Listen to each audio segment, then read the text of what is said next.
লিটন দাসের কাঁধেই হাত রাখল বিসিবি। বাংলাদেশ টি-20 ক্রিকেট দলের অধিনায়কের পূর্ণ দায়িত্ব পেলেন এই ডানহাতি ওপেনার ও উইকেট কিপার।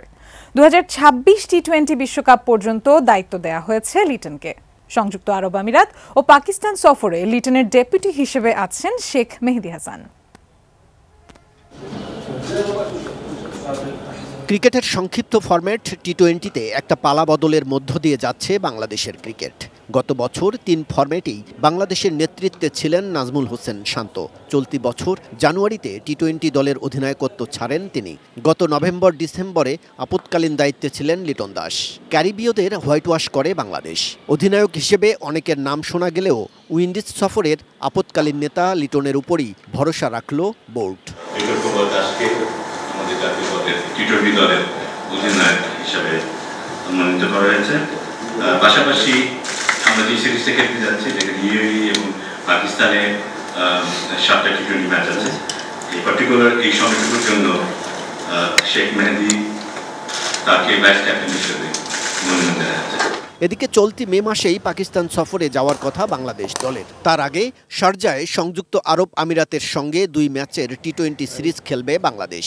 এই 2 সিরিজের জন্য আজ রোববার মিরপুরে 16 সদস্যের টি-20 দল ঘোষণা করেন বিসিবির প্রধান নির্বাচক গাজী আশরাফ হোসেন লিপু। লিটন দাস যদি 3 হয় তাহলে মিড অর্ডারটা খেলার জন্য ওখানে কিন্তু তহিদ হৃদয়, শামীম হোসেন এন্ড অনিক আছে।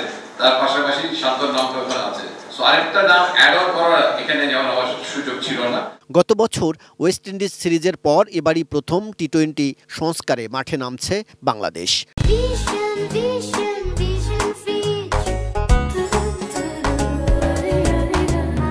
দল থেকে বাদ পড়েছেন আফিফ হোসেন, মেহেদী হাসান মিরাজ, নাসুম আহমেদ ও রিপন মণ্ডল। ইনজুরির কারণে নেই তাসকিন আহমেদ। এদের জায়গা নিয়েছেন নাজমুল হোসেন শান্ত, তাহিদ হৃদয়, তানভীর ইসলাম, মুস্তাফিজুর রহমান ও শরীফুল ইসলাম। আমাদের যেহেতু 7টা ম্যাচ, সেটাও একটা কারণ ছিল যে আমাদের বোলারদের সাধারণত কোনো না ছোট বড় ইনজুরিতে পড়ে, তো সেখানে যেন লোড ম্যানেজমেন্টটা ঠিক হয়। দুটো কারণ ছিল। একটা মানে কখন পাবো সেটা না জানাটা এবং লোড ম্যানেজমেন্ট আর একটা ইস্যু। থার্ডটি এই বোলিং ইউনিটের মুখ্য ভাগ যেহেতু যাচ্ছে দলের সঙ্গে, তাহলে তারা এই পরবর্তীতে যে সিরিজটা আসতেছে তার জন্য কিন্তু পূর্ণাঙ্গভাবে ট্রেনার এবং বোলিং কোচের সঙ্গে থেকে তার প্রস্তুতিটা নিতে হবে।